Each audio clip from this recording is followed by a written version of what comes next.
welcome. Thank you for joining us. I'm Felicity Ezewike.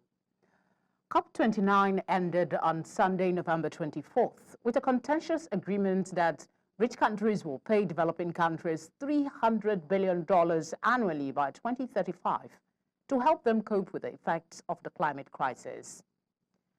Earlier in the climate talks, it had been agreed that the most vulnerable countries need at least $1.3 trillion a year to adapt to and combat the consequences of climate change. So I guess the final figure is being criticized and has been rejected by delegates from developing countries. India was quite loud in her rejection, accusing the COP presidency of agreeing the paltry sum without hearing the country's opposition to it.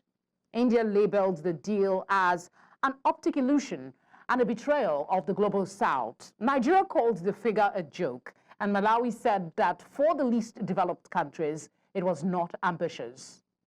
There are others, though, who say that any deal is better than no deal, considering it had looked like negotiations could collapse after developing countries walked out of the room when the $300 billion was proposed. What happens now? Let's explore informed suggestions. My guests are Daniel Oladoja, climate diplomat. He joins us from Abuja. We also have Efua, Nyamekye-Ppiah, Energy and Just Transition Coordinator, Green Africa Youth Organization, GAYO. She joins us from Accra, Ghana. Ladies and gentlemen, thank you for joining us. Let's begin with you, Daniel. Before we talk about the pledge of $300 billion, what will the much-touted COP29 climate finance be used for? Thank you so much. It's a pleasure to be here. Well, the aim of the funding that has been provided essentially is to look at adaptation in African countries, right? Not just African countries, I mean, least developed countries and developing countries. So if you go back to the Paris Agreement, the idea is that countries, developing countries and least developing countries are supposed to gradually shift their development pathways and energy dependency from dirty or oil dependency to clean energy sources, and of course to rejig their developments in such a way that it is consistent with the Paris goal of 1.5 degree, and as much as possible keep the planet, keep the temperature below a threshold that is safe for everyone. And the understanding of the rationale here is that African countries and other developing countries and least developing countries have the opportunity to not repeat the transgression of the developed countries, which is to develop in such a way that locks us into carbon dependency and all of that. So the funding that has been provided, in this case, the $300 billion, is supposed to do two things. It's supposed to help these countries mitigate emissions and also to adapt to the impact of climate change, because already we know that the climate has changed and there are consequences already. There are natural disasters.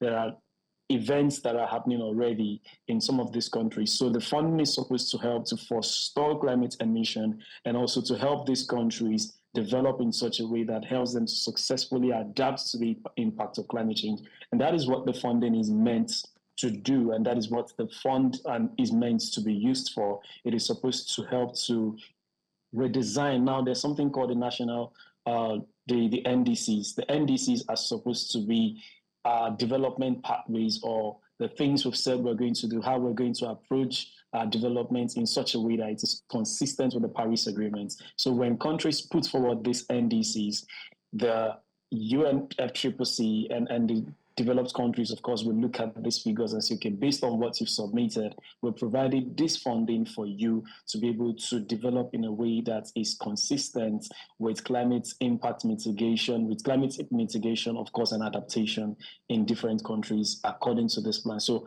that's what the bulk of the finance is really meant for. And that is why you notice that a lot of the countries and the least developing countries and the developed countries are really, really upset about the figure that has been put down.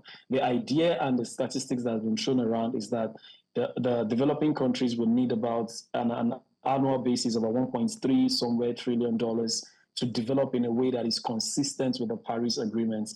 And now the developed countries have said we are giving, there's the bulk of the money, $300 billion is the pledge from the developed countries, and that is like a statutory sum. The remaining the remaining parts, like the extra $1 trillion, is supposed to come from multilateral organizations, private sectors, development banks, and all of that. And the language around that is very vague. But to answer your question again, the bulk of this money that is being talked about right now is supposed to help least developed countries and countries that are developing to develop in such a way that is consistent with the 1.5 degree goal of the Paris Agreement. I mean, forestall, mitigate, adapt, those are the words that I picked from your submission. Basically, we know what it is now for those that are just tuning in and maybe just getting familiar with the subject matter. So Efua, I'll come to you. Daniel has already talked a bit about it, but I want you to speak more about this seeming dissatisfaction over one deal. On the one hand, there are those who are hopeful that the deal is something that is needed. There are others who are like India and Nigeria and Malawi are quite vocal that this does not do much for the work. So is a deal better than no deal? No, I think no deal is also better than a bad deal. That's what most people are also pushing for. So let me just give a context to all this. So this year's COP had an ambitious goal of delivering funding at scale and making it sufficient enough to confront the adaptation problem, as Daniel already mentioned, and the crisis developing countries are facing by mobilizing countries to globally move for a fast and equitable green transition. So we term this the finance COP. So this is the first time after 2009 that countries have the chance to renegotiate the 100 billion climate finance that was promised in 2009. And this was thought to be more ambitious. People were thinking that it would deliver implementation at scale and help developing countries meet their adaptation goals. But then we see a lot of talks around the satisfactions around this. I'll mention three main things why I think there's a lot of dissatisfaction, because for developing nations, this is not even up to the 400 billion that is needed to break the adaptation gap. So you're talking about 3 billion that will be delivered yearly, but we need a 400 billion to deliver for adaptation gaps that we face between the global north and the global south.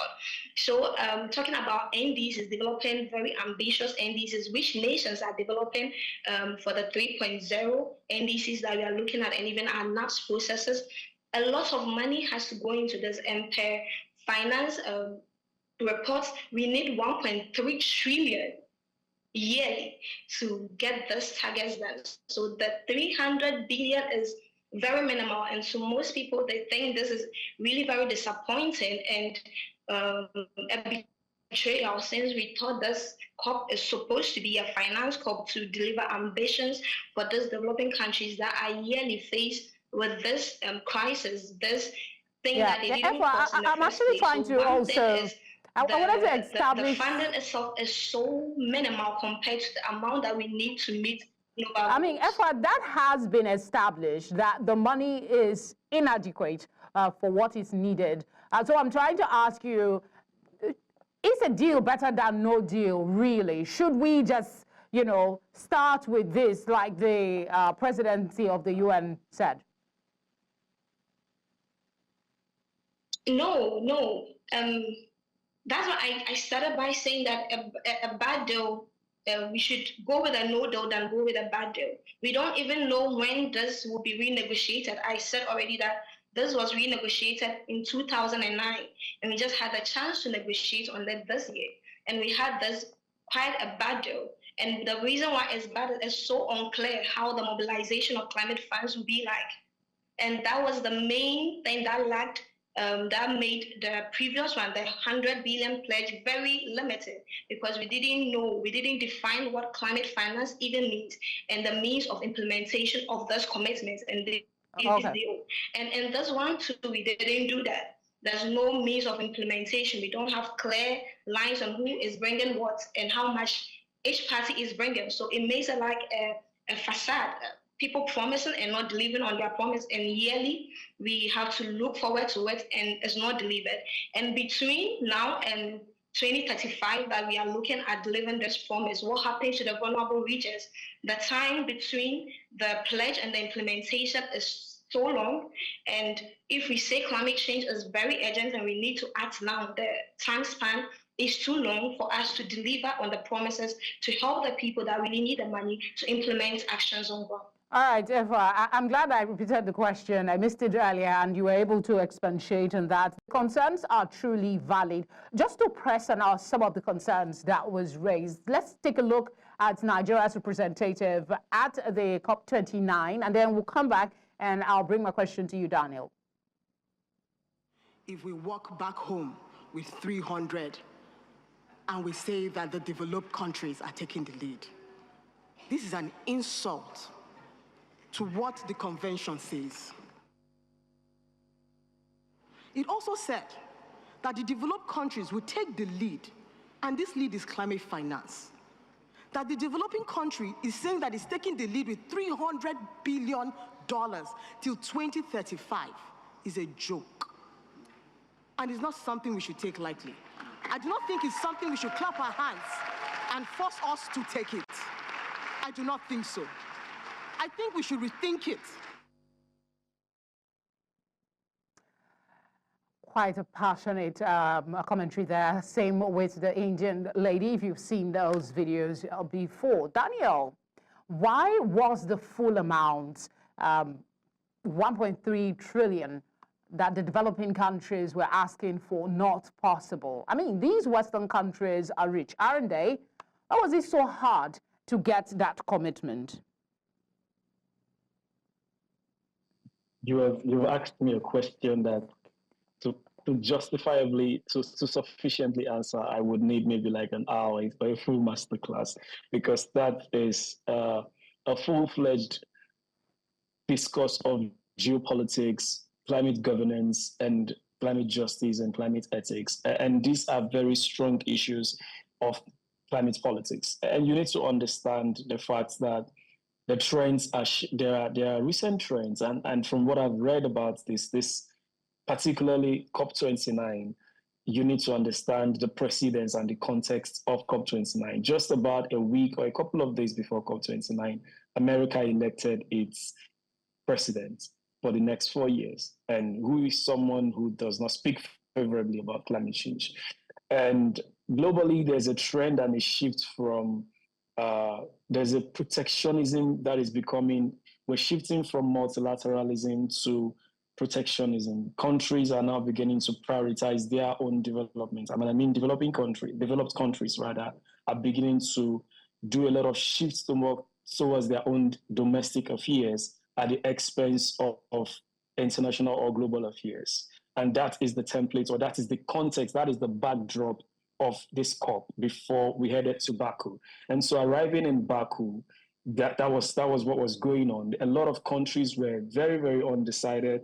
Thankfully, China, Brazil, and a couple of other countries like Kenya and Sierra Leone stepped forward very strongly. The UK, the EU stepped forward very strongly to say, look, whether America is pulling along with us or not, we're going to lead and we're going to save the future of the planet. Now, the global trend right now, as I mentioned earlier, is shifting and tilting towards protectionism and domestic affairs at the expense of global affairs. And that is why you look at America, whose budget is somewhere in the region of 7 trillion. I hope I'm not misquoting this. How difficult would it be for America to give a $500 billion a year, when its own domestic affairs would require a funding of about 7 trillion? It's not about whether this money is difficult. It's about the fact that nations, and don't forget that climate negotiation, COP, is a political, it's a political conversation. As much as we like to see it as a very, as a consortium of parties, it's a high-level political discourse. It's a dance of politics. And political office holders and governments come to this conference of parties thinking about primarily their own domestic affairs the likelihood of losing or winning elections. So it's not so much about whether it is difficult. It is so much about the priorities. And I'm not making a case for them, really. This is not to justify what has been done. This is just to explain to you what has caused this. And there's also the fact that, look, the conversations at COP are not just they're not as simple as they seem, right? There are thousands and thousands of people who arrive at COP as lobbyists, right? And admittance of certain things or commitments to certain things tilt or have untold consequences on certain things in certain places, right? All right, And I want to speak Daniel, very I know carefully if I about let that. you, I mean, you will really give us the whole background that we need, but we're time constrained, and I want us to explore other areas. What happens now? Is a review possible? I'm putting this question to Efua. As a review, I think a review is not possible at the moment, maybe except we go to the SDs, but this is an initial pledge that has been agreed on and is the outcome from COP29, and I'm not sure a review is possible now. Maybe to Brazil, we are looking at COP20 to COP30 in Brazil. Maybe possibly they can re-mention it and bring the text back and renegotiate on it. But for now, this is what we have to work with. We have 300 billion to work with, and I'm not sure is enough, but that's the deal we made. Daniel, I mean, thinking of what you were saying earlier, it makes nonsense of the posturing of these Western countries when it comes to climate change. The tokenism that it seems is at play at the moment. But experts have already come out and said that the deal means nothing if countries don't stump up the cash. At the moment, the commitment has been made. Efua had said earlier that she doubts if they will be able to implement, who will be implementing, because this is not spelled out. But these countries have pledged. What are the chances that there will be an execution of the proposed amount as stated? Well, we can only hope at this point, because if you look at the precedents, it doesn't look good, right? 10 billion was pledged, it wasn't met. 100 billion was pledged and it was not met. So what are the chances that $300 billion will be met? Honestly speaking, we can only hope. But what can we do differently is, we can approach things differently. We can increase the pressure. We can amplify voices. We can mount pressure. We can increase demand. We can try as much as possible to pile pressure on the developed countries to, level up and at least keep to what they've promised. But whether that is going to work or not, honestly, when you say pressure, from the precedents that we have. What kind of pressure are you talking about? Because, I mean, from a layman's position, looking at what transpired at COP29, the gravel was put down even before, because they are aware that there are some skepticism and concerns about the amount that is being proposed. If they cannot get to a resolution at conferences like this, what are the chances that they can do it outside of the conference? Well, diplomacy is one tool, right? And diplomacy has its limits. And that is where innovation comes in. And that's why we're going to be talking about creative rebellion, right? So we just have to find new ways of making ourselves heard and making the West, making the polluters pay, right? That's what we want to do. I may not have the clear strategic terms to give you here, but I want to believe that as long as human problem lingers, every problem has a solution, right? And we have to think, we have to plan, we have to collaborate. The key word here is that the developing countries and the least developing countries have to band together, have to collaborate, have to co-create the solutions they want, and have to design new systems and ways of mounting pressure on the West. Like I said, diplomacy, COP is about diplomacy and negotiation and consensus. That hasn't worked, especially in carving out the amount we wanted. Now, they have pretty much stated what they're going to give. Now, the responsibility is for those who are on the receiving end to sit down. I mean, we have the Africa Climate Summit, for instance. We have other forums and avenues that we can use to plan and strategize. It's the responsibility of those who've been elected to design solutions to problems like this and use bilateralism, diplomacy, and every other tool we have in our box to ensure that the West pays this money. But we have to find a way to ensure that they pay. But from presidents, it doesn't look good. But then if a problem mutates and changes itself, then we who are facing the problem also have to change our approach and find new radical solutions to help us get the money. Because whether it's 3 billion or 1 trillion, we need the money to adapt. We need the money to survive. It's either we adapt or we perish at this point. So we have to find a way to get that money on the table. A radical approach. I mean, it's almost like it takes me back to what happens in some profession. They will tell you, it's about you, you have to do it or else you will perish or you won't grow and all of that. But Africa is not playing any part or very limited part in what we have as a crisis now when it comes to climate. Efua, I want you to speak on this. What is your thinking of a way forward for this conversation? Should we take that radical approach like Daniel is suggesting and do it ourselves? Or are there ways, like he has also mentioned, that we can put pressure to get them to commit more since they bear the bulk of the blame? I think Africa should really unite our voices, have a unified voice in this. I think for us to put more pressure, I think Daniel has mentioned it, and we can't relent and we can't accept things. We cannot accept things that are being imposed on us. We think going forward we have to fight enough, but also approaches that we can use. We have our NDCs to develop. We have to make our NDCs so ambitious enough to tell the West that we are doing this with or without them, and they have to come in full board or they are not with us.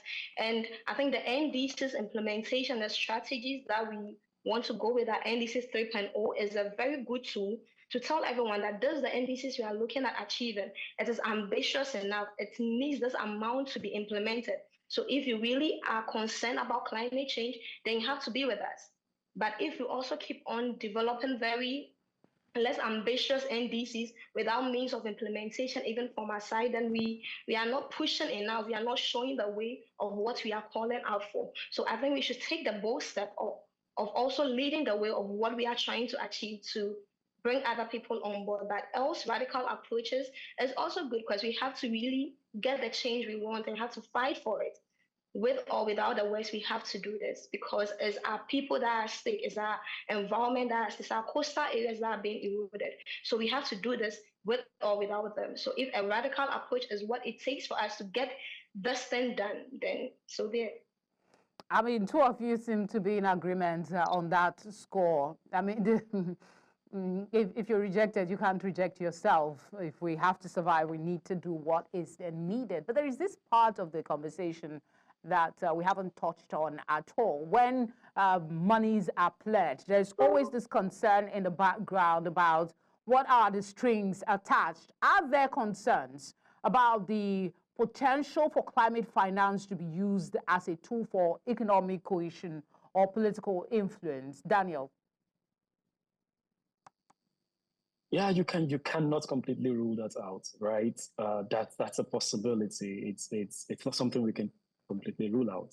But as much as possible, that is where transparency comes in. And that is why we have to be very, very outspoken, and we have to, as much as possible, investigate the deals that happen now that the money has been pledged, so that we don't find ourselves in situations where funds are released as tools of political favors, or pledges are remitted based on certain compromises. And that is why we need strong transparency framework, even to monitor the use and the utilization of the funding. One of the things that undermine the drive for increased financial funding, especially with climate change, is corruption, right? So we need to track how the money comes, where it comes from, the conditionalities and the conditions and the terms and the frameworks of those financial concessions and agreements. And also, as much as possible, when the funding has been released to some of these countries,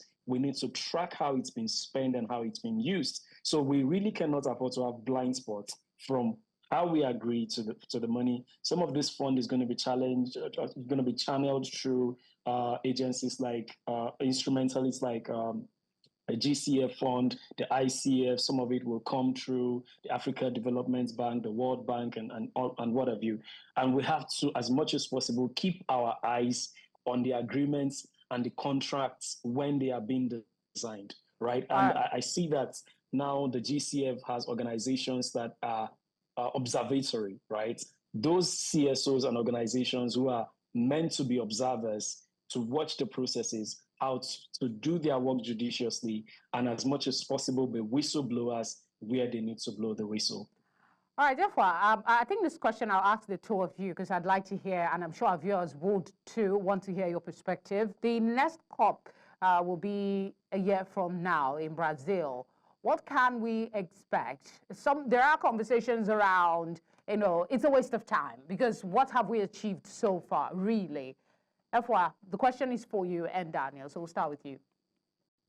I think for the next COP, one thing that we has been pushed and we are looking forward in the next COP is a just transition. We are looking at indigenous people. We are looking at mobilizing climate funds for the people that mostly need it. We've seen that indigenous people or local communities whose lands that we have this mitigation forests on have like just 2% of climate finance. So they are calling more in for that if they are supposed to support global mitigation, then they are supposed to be supported.